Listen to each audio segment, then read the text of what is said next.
Assalamualaikum warahmatullahi wabarakatuh. Halo, selamat pagi pemirsa RCTV. Apa kabarnya Anda di hari ini? Senang sekali saya, Afif Rifai, hadir kembali di hadapan Anda pemirsa di program Selamat Pagi Cirebon. Untuk Anda yang saat ini tengah menyaksikan Selamat Pagi Cirebon sambil sarapan pagi, dan untuk Anda pula yang saat ini tengah bersiap-siap menuju ke tempat aktivitas Anda, diharap Anda untuk kembali memeriksa surat-surat kelengkapan kendaraan Anda, apakah sudah lengkap atau belum. Kemudian dimohon Anda untuk tidak ugal-ugalan dalam mengendarai roda 2 maupun roda 4, karena suasana jalan saat ini untuk menuju ke tempat aktivitas Anda ada yang ramai lancar, padat merayap, dan juga macet. Jangan lupa pemirsa tetap mematuhi peraturan berlalu lintas. Jangan lupa dimohon untuk tidak mengangkat ponsel Anda saat berkendara, karena sangat berbahaya pemirsa, dan perlu diingat bahwa kecelakaan berawal dari pelanggaran. Dan pemirsa, berita-berita apa saja yang disajikan baik di koran Juara, koran Radar Cirebon, dan koran politik terbesar di Jawa Barat, yaitu koran Rakyat Cirebon. Halaman demi halaman di kedua koran tersebut Anda harus baca agar tidak ketinggalan dan kehilangan informasi tentunya. Informasi dari sekeliling Anda, Ciayu, Majakuning, Jawa Barat, nasional bahkan internasional. Jemari Anda cukup mengklik Radar Cirebon Online atau radarcirebon.com. Pemirsa, di edisi pagi hari ini yang nanti kita akan diskusikan, kita akan obrolkan dengan sejumlah narasumber pemirsa tentang stop human trafficking ya. Nah, ini pemirsa menarik nih. Apa yang dimaksud dengan TPPO ya, tindak pidana perdagangan orang ya. Kemudian apa nih peran dari MRC dalam penanganan korban tindak pidana perdagangan orang. Kemudian apa tantangan dalam penanganan TPPO ini pemirsa. Kemudian yang termasuk dalam TPPO ini apa saja, kemudian bagaimana peran dari jaringan Cirebon untuk kemanusiaan, sejauh mana untuk memberikan pemahaman tentang TPPO kepada masyarakat, kemudian apa yang dilakukan masyarakat nih pemirsa, misalnya untuk mengenal TPPO itu tersebut pemirsa. Nah, bersama saya di pagi hari ini saya kenalkan dulu. Nah, sebelum saya kenalkan, saya baca dulu berita dari halaman utama koran Radar Cirebon edisi hari ini. Ini pemirsa, bulan ini Cirebon Batik Festival, pameran batik hingga jalan sehati berbatik, itu pemirsa.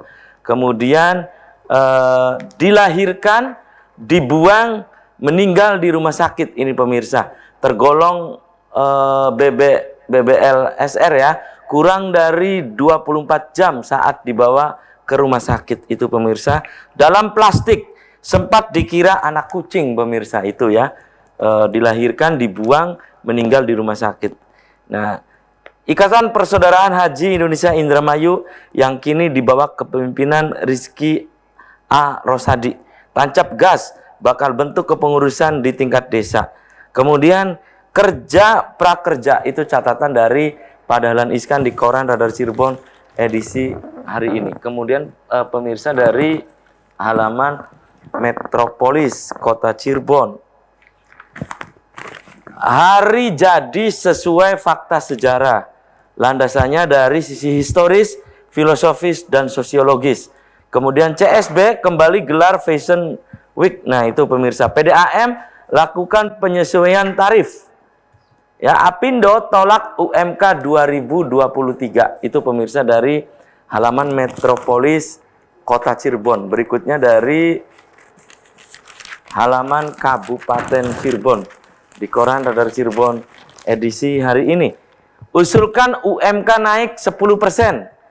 PMK ternak tinggal 3 kasus. Serapan BTT baru 20%. Kemudian Bupati temui fraksi PKS. Desa Kubang temukan inovasi tenaga surya DIT. Ya, pemerintah desa desak penataan kawasan mangrove, itu pemirsa dari halaman Kabupaten Cirebon. Berikutnya dari halaman utama koran politik terbesar di Jawa Barat, yaitu koran Rakyat Cirebon pemirsa. 321 pendaftar tunggu seleksi, yang lolos siap-siap CAT tanggal 6 Desember. PDAM mulai penyesuaian tarif. Pungli Bansos bukan di Kota Cirebon, pemirsa. Wali Kota buka forum konsultasi publik RPD 2024-2026. Itu pemirsa dari halaman utama Koran Rakyat Cirebon edisi hari ini. Dan untuk Anda yang ingin berlangganan kedua koran tersebut, Anda bisa datang langsung ke Geraha Penara dari Cirebon di Jalan Perjuangan nomor 9 Kota Cirebon. Saya kenalkan dulu, ini pemirsa di sebelah saya ada dari MRC Cirebon, ada Mas Hadi Rianto. Karib disapa dengan Mas Rian. Selamat pagi, Mas Rian. Assalamualaikum. Waalaikumsalam. Apa kabarnya, Mas Rian? Alhamdulillah, baik Mas Habib. Oke, terima kasih nih Mas Rian sudah menyempatkan hadir di Selamat Pagi Cirebon. Di sebelah Mas Rian ini pemirsa ada jaringan Cirebon untuk kemanusiaan. Dan tentu Anda di rumah sudah tidak asing lagi ya dengan sosok perempuan yang satu ini, juga pemerhati isu-isu gender, isu-isu perempuan. Ada Mbak Saada, Karib disapa dengan Mbak Ada. Selamat pagi, Mbak Ada. Assalamualaikum. Waalaikumsalam. Apa kabarnya Mbak Ada? Alhamdulillah sehat, Mas. Oke, terima kasih nih Mbak Ada dan Mas Rian sudah menyempatkan hadir di Selamat Pagi Cirebon. Saya ke Mas Rian dulu nih. Mas Rian, ini tentu pemirsa di rumah bertanya-tanya nih tentang tindak pidana penjualan perdagangan orang. Apa itu TPPO? Silakan.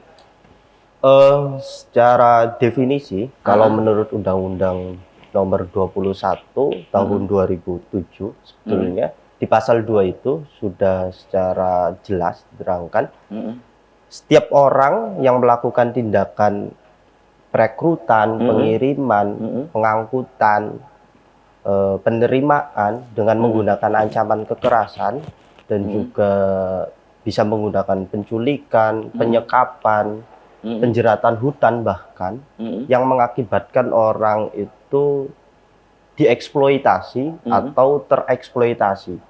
Itu secara undang-undang.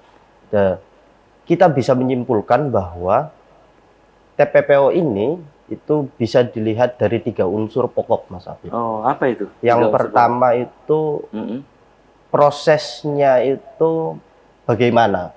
Apakah melakukan perekrutan, melakukan pemindahan, pengiriman, itu prosesnya.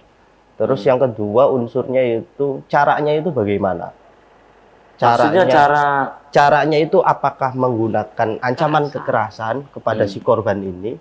Terus apakah menggunakan cara penculikan, penjeratan hutan bahkan yang sering terjadi di masyarakat? Penjeratan hutang. Itu masuk TPPO? Itu masuk unsur di TPPO. Oh, tindak pidana perdagangan orang. Ya. Atau memberi hadiah yang mengakibatkan kuasa dirinya itu tidak berdaya, itu juga bisa. Dan termasuk iming-iming nih? Ya, berarti. Termasuk iming-iming. Ketika seseorang diberi hadiah, uang, atau dan lain sebagainya, yang mengakibatkan orang itu nurut dan tidak berdaya, dan tadi menggunakan proses nanti diangkut orang tersebut, dan terakhir tujuannya itu dieksploitasi atau mengakibatkan orang itu tereksploitasi, itu masuk dalam TPPO. Kecuali untuk korbannya itu anak-anak. Kalau anak-anak cukup unsurnya proses dan tujuannya dieksploitasi atau mengakibatkan anak ini tereksploitasi, itu sudah masuk dalam pasal TPPO. Jadi kalau TPPO ini sedikit lebih diistimewakan. Jadi kayak kalau dalam KUHP ini, kalau yang biasa itu menggunakan delik aduan biasanya. Seseorang harus mengadukan sehingga bisa diproses secara hukum. Tapi kalau TPPO itu delik biasa. Tidak ada yang mengadukan, dan ada kejadian seperti itu, sebetulnya penegak hukum bisa melakukan tindakan. Ya. Kemudian modus yang biasa dilakukan pelaku TPPO itu berupa apa biasanya? Modusnya? Ya banyak sepertinya Mas Habib. Seperti tadi yang saya jelaskan, penjeratan hutang itu biasa yang dilakukan. Terus penipuan, iming-iming yang biasa terjadi itu kan kepada pekerja migran Indonesia, pekerja migran kita. Ya, terutama iming-iming ya. Iya. Iming-iming nih gaji Iming-iming, gaji besar, terus Bisa ditempatkan ya di di negara tujuan dengan jalan cepat, cepat, terusan di sana kerjanya enak. gitu Iming-iming itu yang biasa diberikan oleh pelaku terhadap korbannya. baik, itu ya. Dan tahan dulu nih, Mas Rian, saya ke Mbak Ada. Mbak Ada, Ya. ini sejauh mana sih jaringan Cirebon untuk Kemanusiaan memberikan pemahaman tentang tindak pidana Perdagangan orang. perdagangan orang ini kepada masyarakat sejauh mana nih hingga saat ini nih? Baik. Silakan Mbak Ada. Baik, makasih waktunya Mas Afif. Jadi karena jaringan Cirebon untuk Kemanusiaan itu kan di dalamnya ada beberapa organisasi ya yang menjadi anggota. Jadi kita perkumpulan lah, memang lembaga-lembaga yang concern pada isu perempuan dan anak. Nah, TPPO ini termasuk salah satu permasalahan besar yang korbannya juga adalah perempuan dan anak. Seperti yang tadi disampaikan oleh Mas Rian ya. Karena misalnya ada yang bertanya apa hubungannya apa TPPO sama perempuan dan anak? Ya karena TPPO itu sebagian besar adalah kan dari pekerja migran. Nah, Cirebon itu kantong pekerja migran. Pekerja migran sendiri sebagian besar adalah perempuan. Nah, gitu. Jadi nyambungnya ke sana. Nah, di Benang sini merahnya di situ ya. Nah, kami dari jaringan Cirebon untuk Kemanusiaan itu melakukan beberapa upaya untuk satu, memberikan pemahaman kepada masyarakat, karena kan masih banyak tuh yang belum paham apa sih TPPO gitu. Apalagi misalnya kita pakai bahasa trafficking, itu juga kadang-kadang ada yang masih asing. Iya, trafficking. Gitu, Apa itu trafficking gitu ya? Jadi kan kita untuk ada sesi-sesi yang itu merupakan insidental, seperti yang sekarang kami sedang melakukan rangkaian kampanye 16 hari anti kekerasan terhadap perempuan dan anak nih. Nah, di sini itu ada benang merah juga kekerasan terhadap perempuan, anak, dan juga TPPO. Ada benang merahnya, Mbak Ada? Ada banget. Jadi kan di rangkaian 16 hari anti kekerasan yang dari tanggal 25 November kemarin sampai nanti tanggal 10 Desember. Itu kan salah satunya ada Hari Migran Internasional. Hari gitu. Migran Internasional. Jadi kan itu kan ada Hari HIV ya. Sebenarnya hari ini hari AIDS Internasional ya hari ini. Iya. Nah, itu kan maksudnya ada beberapa momen yang memang itu adalah sebagai momentum untuk mengenang bahwa banyak sekali kekerasan terhadap perempuan dan anak. Nah, di sini kami roadshow ke beberapa tempat. Ada yang memang itu lembaga pendidikan, ada yang desa begitu. Kami memberikan informasi atau pendidikan publik kepada masyarakat tentang apa itu trafficking atau perdagangan orang. Dan supaya mereka tidak menjadi korban, apalagi pelaku. Karena kadang-kadang nggak disadari tuh Mas, mereka juga jadi pelaku. Jadi misalnya nawarin tetangganya, ayo mangkat baik, misalnya mendi. Nah kayak gitu, itu kan sebenarnya jadi pelaku juga. Ketika yang tadi disampaikan. Akhirnya dijual ya. Tadi kan iming-iming yang tadi disampaikan Mas Rian sama Mas Habib itu. Oke, baik. Gitu Mas. Oke, tahan dulu Mbak Ada dan juga Mas Rian. Dan pemirsa, selamat pagi Cirebon akan segera kembali. Tetap di RCTV.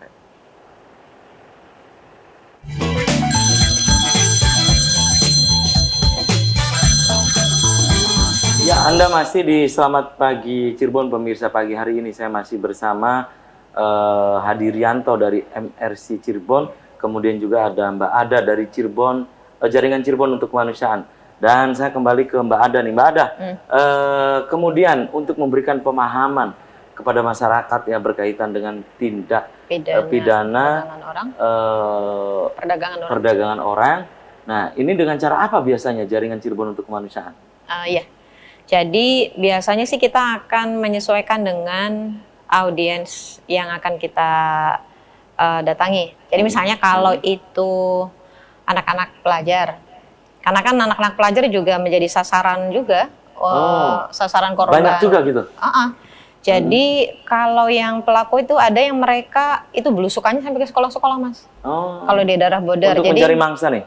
Karena kan misalnya begini, misalnya kalau bahasa Cirebonnya nok pengen duit HP beli. Nah, iming-imingnya itu, iming-imingnya pengen duit tas. HP bagus beli. HP bagus. Atau misalnya kalau perempuan misalnya pengen duit kosmetik sing larang beli kayak gitu, atau barang-barang branded lah intinya begitu. Nah, kalau anak-anak kan sangat mudah untuk tergiur lah ya. Nah, terus tadi yang tadi disampaikan Mas Rian, anak-anak itu kan tidak harus ada unsur proses, ya. Yang penting dia ada cara dibujuk itu tadi, ya. Lalu dia memang untuk tujuan eksploitasi itu masuk. Jadi maksudnya kalau anak-anak maka nanti media yang cara yang kita gunakan untuk audiensnya itu ya pakai bahasa anak-anak muda begitu ya. Kalau misalnya audiensnya itu yang sudah usia 30 ke atas, misalnya ibu-ibu ya. Kalau bapak-bapak memang tidak terlalu banyak, tapi memang tetap kita libatkan karena keterlibatan laki-laki juga sangat penting dalam hal ini, meskipun sebagian besar korbannya perempuan ya. Itu nanti pakai bahasanya yang sesuai dengan usia mereka.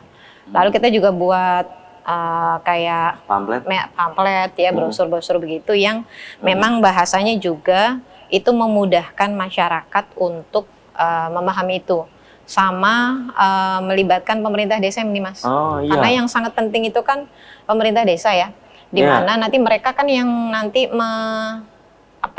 memberikan kayak semacam izin kan. Kalau itu kan kalau mereka yang mau jadi kerja ke luar negeri kan harus ada izin tuh dari balai desa.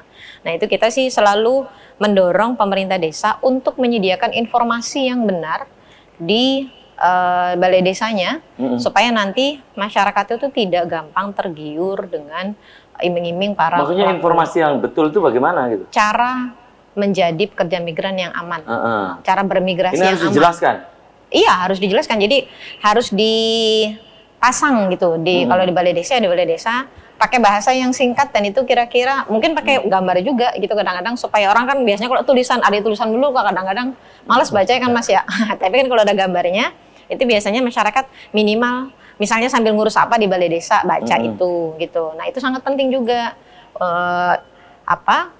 media informasi, dan termasuk pengemasannya ya. Pengemasannya itu juga menjadi sangat penting supaya masyarakat juga mau mengakses informasi itu. Baik, dan kembali saya ke Mas Rian. Mas Rian, ini tentang peran MRC sendiri dalam penanganan korban tindak pidana perdagangan orang nih. Nah, itu seperti apa sih gitu? Peran dari MRC nih? Oke. Sebelum ke penanganan sebetulnya MRC Cirebon itu bersama-sama juga dengan Dinas Tenaga Kerja Kabupaten Cirebon sudah melakukan pencegahan sebetulnya, Mas. Dengan cara pencegahannya? Kita itu sudah memberikan peningkatan kapasitas kepada perangkat desa, terus purna pekerja migran, atau tokoh pemudanya yang ada di desa sasaran. Khususnya kita ada di desa sasaran kita, ada di 9 desa sasaran di Kabupaten Cirebon. Jadi kita sudah melakukan peningkatan kapasitas itu, melakukan pelatihan bagaimana bermigrasi yang aman dan adil, dan juga pencegahan dan penanganan tindak pidana perdagangan orang ini. Terus kita juga di MRC kami juga itu melakukan terjun langsung, bertemu dengan komunitas-komunitas yang ada di desa, itu mensosialisasikan, mengkampanyekan tadi, salah satunya adalah tindak pidana perdagangan orang ini. Kalau sebatas penanganan, memang ini kompleks Mas Habib, ini kompleks. Kita MRC tidak bisa berjalan sendiri.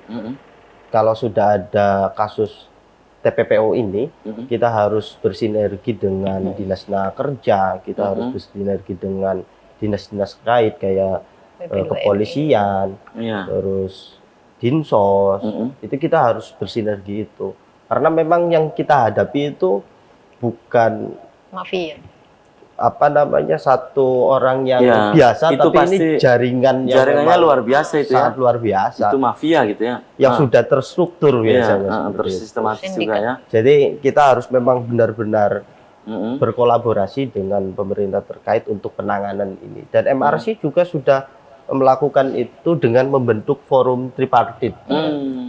Jadi ada pemerintah, ada kita sebagai penggiat atau NGO, ada juga kita libatkan sebetulnya asosiasi asosiasi P3MI yang swastanya itu kita libatkan untuk berembuk bersama dan juga menghasilkan kebijakan-kebijakan untuk pencegahan atau penanganan tindak pidana perdagangan orang ini.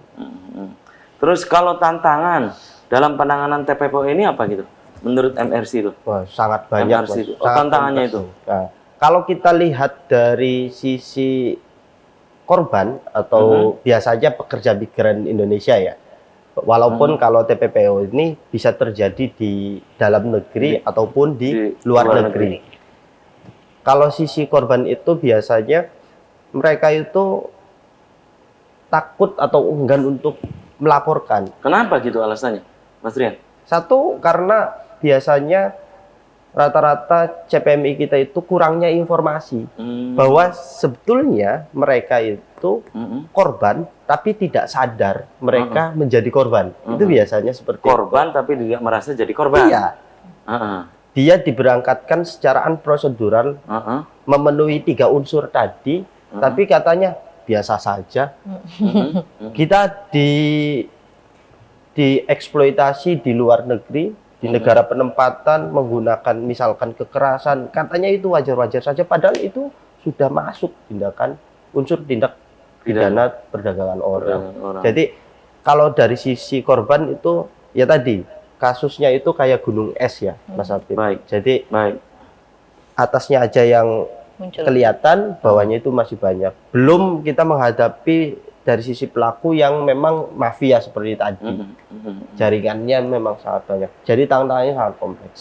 Oke, dan Mbak Ada, Ya. ini dengan tindak pidana perdagangan orang ini ya, TPPO ini, apa yang sejatinya harus dilakukan oleh masyarakat, terutama untuk daerah-daerah yang menjadi kantong PMI gitu, apa gitu? Oke.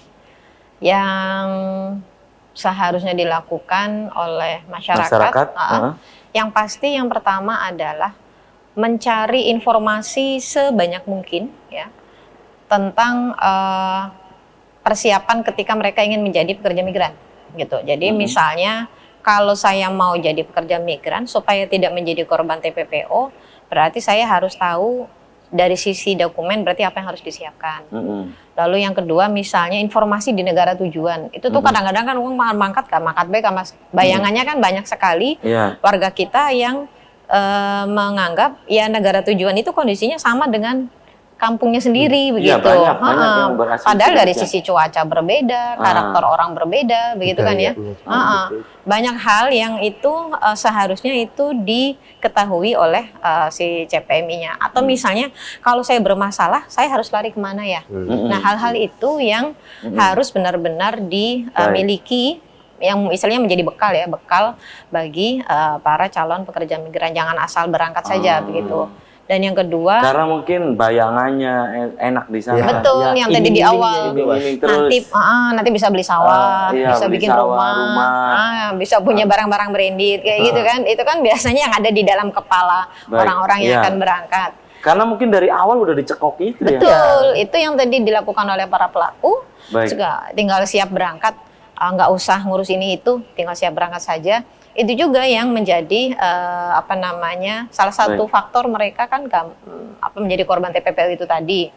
Lalu yang kedua mungkin yang seharusnya dilakukan oleh masyarakat juga, jangan mempercayakan sepenuhnya kepada kalau kita kan milihnya sponsor ya Mas. Ketika misalnya masih ada yang menggunakan jasa sponsor. Kita nggak bisa menutup mata bahwa itu masih banyak yang menggunakan jasa sponsor itu. Tapi sih kita berharap mereka, karena kan sponsornya kadang-kadang mamang dewek, tangga dewek, konon nggak masalah. Jadi silahkan saja, tapi tetap tidak dengan mengabaikan hal-hal tadi dan ikut mengurus sendiri. Karena Cirebon kan punya LTSA nih Mas, ada layanan terpadu satu atap dengan plus MRC itu tadi. Itu harusnya diakses dengan baik. Begitu. Oke, tahan dulu nih Mbak Ada ya, siap. juga Mas Rian. Dan pemirsa, selamat pagi Cirebon akan segera kembali usai komersial break berikut ini.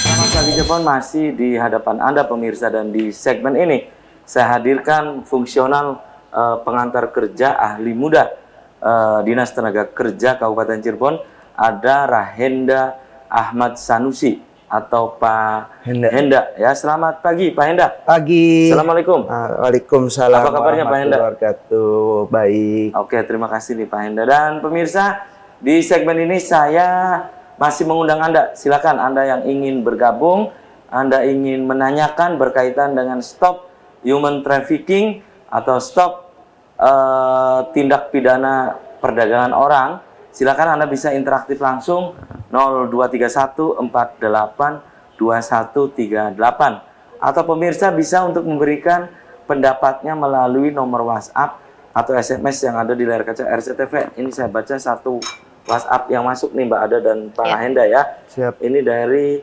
pemirsa di Kalibudi ya. Oh, oke. Dari ya pemirsa di Kalibudi. Assalamualaikum, selamat pagi Cirebon. Untuk narasumber yang ingin saya tanyakan, tindak pidana perdagangan orang ini itu apa saja katanya yang termasuk nih Mbak Ada. Ini baru nonton Selamat Pagi Cirebon katanya. Ini apa saja? Kita tahunya di desa hanya ini katanya berangkat ke luar negeri, ternyata di sana dijual. Taunya begitu. Ini dari pemirsa. Tepatnya di Kalibudi, Kalibudinya di daerah Gua. Ya Gua Lor. Iya, itu ini banyak yang jadi. perbatasan dan Indramayu nih. Iya, Ya, dan saya ke Pak Henda nih, Pak Henda. Siap. Data dari Dinas Tenaga Kerja ya, di Snaker tentang jumlah korban PMI yang unprosedural ya dari warga Kabupaten Cirebon yang terdata di Disnaker itu berapa untuk sampai pertengahan November yang ini gitu ya, pertengahan November ini berapa gitu? Terima kasih Kang. Untuk data yang mengadukan warga Kabupaten Cirebon kepada kami Dinas Ketenagakerjaan Kabupaten Cirebon atau LTSA Cirebon itu ada 48 orang. Nah itu yang mengadukan itu ada CPMI langsung, ada PMI-nya, ada juga keluarga PMI-nya. Nah dari 48 itu hampir setengahnya itu unprocedural. Berarti 25-an lah ya. Ada 22. Iya, yang unprocedural. Unprocedural. Nah, ini mayoritas aduan itu tentang apa gitu Pak Henda? Banyakannya itu Iya, kebanyakannya tentang apa gitu? mengenai keinginan pulang dari sana. Terus harusnya pulang nggak boleh? Bukan, jadi gini. Berangkat karena mungkin unprocedural, tidak melalui tahapan-tahapan Prosedural yang sesuai prosedur. Nah, ketika sampai sana itu mentalnya tidak siap, akhirnya ketika baru beberapa bulan bekerja, minta pulang. Baik itu PMI-nya, pekerja migrannya, maupun keluarganya. Gitu. Dan juga mungkin tidak sesuai dengan apa yang dibayangkan oleh PMI ketika diiming-imingi oleh sponsor. Maksudnya ekspektasinya seperti apa? Misalnya ingin bekerjanya di A gitu ya? Jadi karena mungkin di Kabupaten Cirebon mencari pekerjaan untuk usia-usia tertentu dan pendidikan SMP ke bawah itu sulit. Sehingga ada keinginan bekerja ke luar negeri karena mungkin gajinya menggiurkan lah ya. Menggiurkan. Nah, terus biasanya tetangganya yang sudah sukses. Ya, itu jadi rujukan ya. Jadi rujukan. Terus ketiga ya masih banyaknya ya oknum-oknum dari sponsor ya yang mengiming-imingi dengan ekspektasi yang sangat berlebihan mungkin. Gitu ya. Tuh. Kemudian apa yang sudah dilakukan oleh Disnaker dalam upaya menekan tindak pidana perdagangan orang ini atau unprocedural ini? Apa yang sudah dilakukan, Pak Henda? Nah, kami Dinas Ketenagakerjaan terus berupaya untuk mencegah PMI unprocedural dengan cara membentuk desa-desa desmigratif. Apa itu desmigrasi?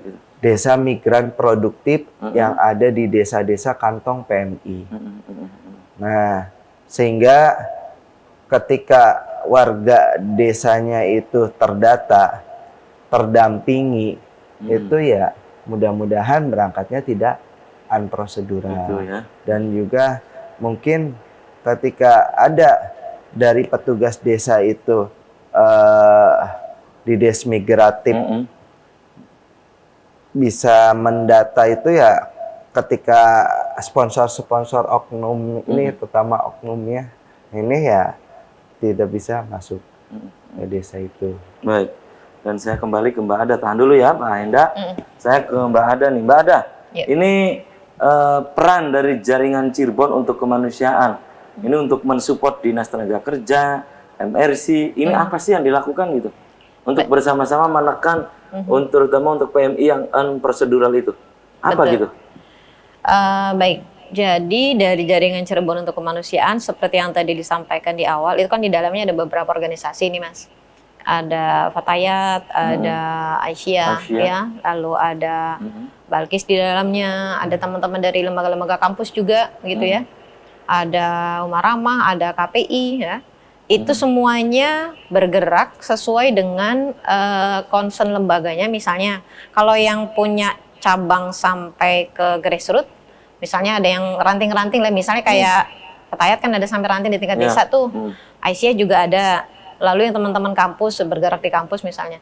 Itu semuanya sama memberikan penguatan informasi dan kapasitas untuk menyebarluaskan informasi seperti yang tadi dilakukan oleh kalau di Snaker atau LTSA itu kan bikin Desmigratif ya Pak ya.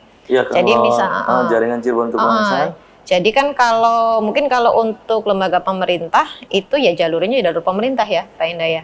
Misalnya ujung bawahnya ya pemerintah desa. Nah kalau kita itu ya langsung ke masyarakatnya, misalnya dengan mengajak mereka untuk tidak menelan mentah-mentah iming-iming yang diberikan oleh para oknum pelaku itu. Kemudian misalnya juga memberikan tadi gambaran resiko yang akan dihadapi setiap calon pekerja migran. Meskipun memang pasti setiap pekerjaan ada risikonya lah ya. Tapi karena pekerja migran itu risikonya lebih kompleks karena melibatkan dua negara. Nah, itu kan otomatis ketika terjadi permasalahan juga penyelesaiannya tidak akan mudah begitu ya. Sama kita juga mengajak masyarakat untuk aware dengan lingkungannya.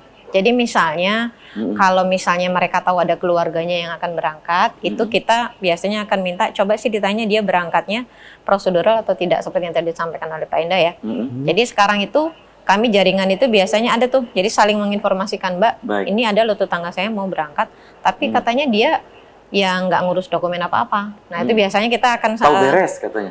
Tahu beres gitu. Itu biasanya kita akan minta coba diingatkan, ditelusuri lagi dokumennya disuruh dilengkapin. Atau misalnya dengan yang mendorong pemerintah desanya untuk kalau yang tadi Pak Hendra sampaikan, kita mendorong pemerintah desa itu untuk membuat data terpilah, Mas. Jadi kalau ada data terpilah, itu akan mudah untuk memberikan perlindungan. Misalnya ada berapa sih warga desanya yang akan menjadi pekerja migran, ada berapa warganya yang sedang menjadi pekerja migran, dan ada berapa yang purna pekerja migran. Karena kan nanti kebutuhannya beda-beda tuh Mas. Baik, nah itu sebenarnya akan sangat penting ya. Itu yang dilakukan oleh jaringan Cirebon untuk kemanusiaan ya. Baik, sebelum saya jeda iklan, ini ada WhatsApp lagi yang masuk nih dari Sudi. Oh iya, tadi saya belum jawab. Sudi Mampir, nanti setelah jeda iklan aja Mbak ada dengan siap. WhatsApp ini ya. Dari Sudi Mampir Ibu Maya nih.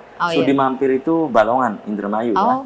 Oh iya. Ini menanyakan bagaimana Bapak-bapak dan Ibu narasumber ini termasuk kategori apa nih ya?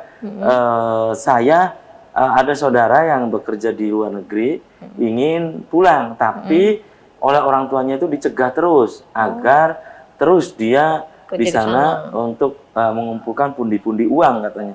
Apa ini juga termasuk orang tuanya melakukan tindak pidana perdagangan orang atau eksploitasi terhadap anaknya katanya ya. Itu ya. Tapi tahan dulu nih Mbak Ada sebelum menjawab tadi juga pertanyaan dari Kaliwedi ya. Dari desa Gua Kaliwedi yang menanyakan Jenis termasuk TPPO. TPPO ini apa saja sih, Iya. gitu ya. Itu ya. Oke, tahan dulu nih Pak Henda dan juga Siap. Mbak Ada dan pemirsa selamat pagi. Cirebon akan segera kembali usai pariwara berikut ini.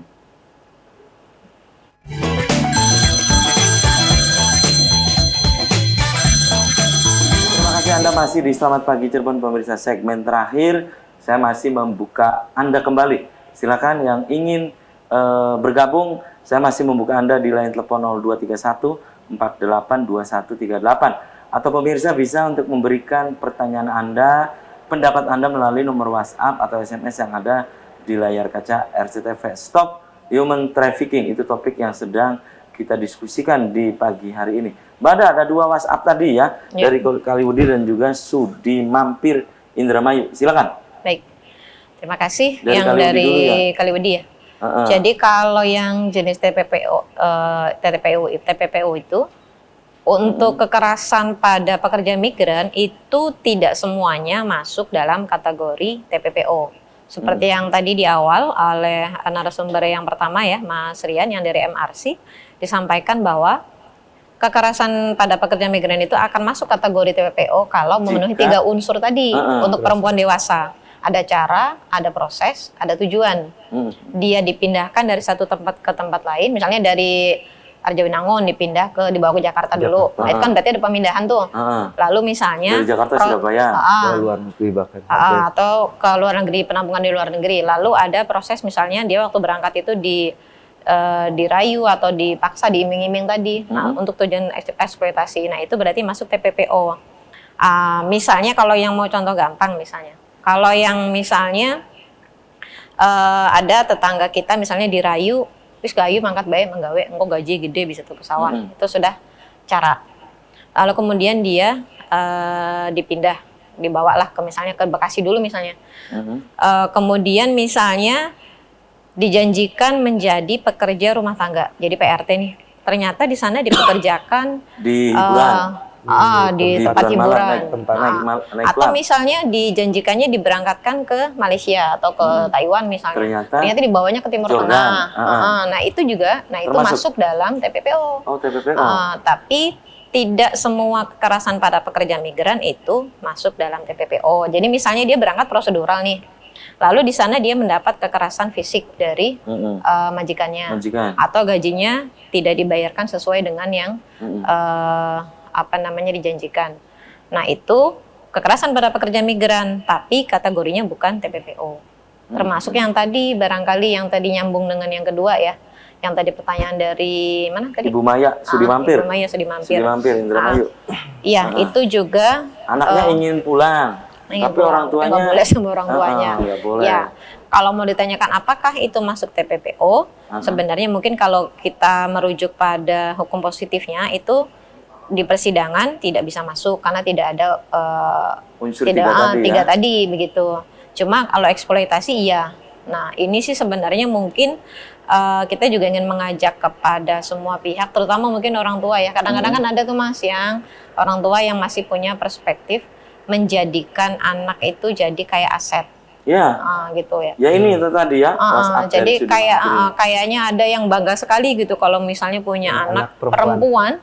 Jadi seakan-akan, nanti kamu pergi ke luar negeri ya, bawa uang yang banyak, nah kayak gitu. Nah itu kan ada tuh yang masih seperti kita sih ingin mengingatkan kita semua bahwa anak itu kan titipan Tuhan. Mereka juga punya hak ya, yang harus mereka dapatkan gitu. Jadi seharusnya tidak melakukan upaya itu. Nah ini mungkin nanti bisa hanya juga buka Pak Henda selaku dari pihak pemerintah begitu ya, misalnya untuk meminimalisir kejadian-kejadian seperti yang tadi ditanyakan oleh Ibu Maya. Itu barangkali Mas. Itu bukan termasuk TPPO berarti ya? Iya, kalau misalnya intinya tapi kalau tidak ada anak masuk. Iya, masuk, itu masuk. Tapi kalau unsur TPPO, kalau kita misalnya memasukkan itu ke ranah hukum, itu tidak akan masuk nantinya. Kalau tidak ada tadi unsur cara, proses sama tujuannya itu tadi. Tujuannya ada, tapi cara sama prosesnya nggak ada nih. Itu ya. Nggak masuk nanti dalam pasalnya, nanti nggak masuk gitu maksudnya. Oke, Pak Henda, tadi disampaikan ya, yang dilakukan oleh Dinas Tenaga Kerja terkait sosialisasi untuk menekan calon PMI yang prosedural itu selain yang tadi disampaikan ada lagi nggak sosialisasinya lewat apa gitu Pak Jadi Hendra? gini, tadi upaya kami melalui pembentukan desmigratif Iya, di desmigratif. desa kantong-kantong PMI. PMI. Kami juga melakukan untuk sosialisasi kepada desa-desa kantong PMI yang mana dengan cara bertemu langsung dan juga bisa melalui pesan-pesan yang di media sosial maupun kayak semacam Brosur. media elektronik. Itu kami juga ada talk show di radio, terus bahkan iklan dulu di televisi, gitu.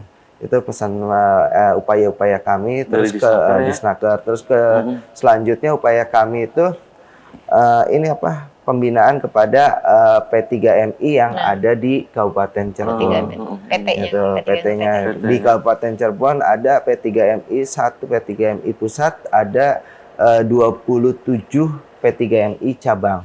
P3MI itu kalau dulu sebutannya PJTKI. Iya, Jasa Tenaga Kerja. PJTKI sekarangnya P3MI perusahaan penempatan pekerja migran Indonesia. Itu mempunyai petugas-petugas P3MI yang ada di kabupaten dan juga bahkan sampai ke desa. Nah, terus kami melakukan upaya peningkatan kompetensi bagi calon PMI. Dengan cara apa gitu Pak Hendra? Kita bekerja sama dengan LPKLN swasta yang ada di Kabupaten Cirebon. Kemarin Pak Bupati juga membuka pelaksanaan pelatihan yang bekerja sama dengan LPKLN swasta untuk meningkatkan kompetensi calon PMI agar di sana itu siap mental dan siap skillnya, Gitu ya. siap keahliannya, Pak keterampilannya. Hendra, siapa saja yang dilibatkan oleh Dinas Tenaga Kerja dalam upaya pencegahan dan penanganan korban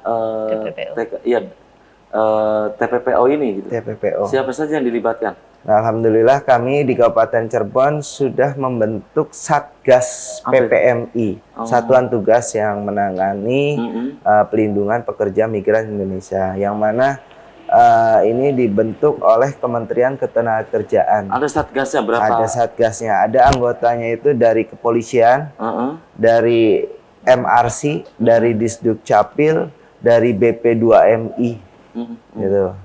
Nah, kami ketika ada permasalahan koordinasi dengan kepolisian untuk sama-sama menekan yang awal memberangkatkannya, itu yang memberangkatkannya dari desa.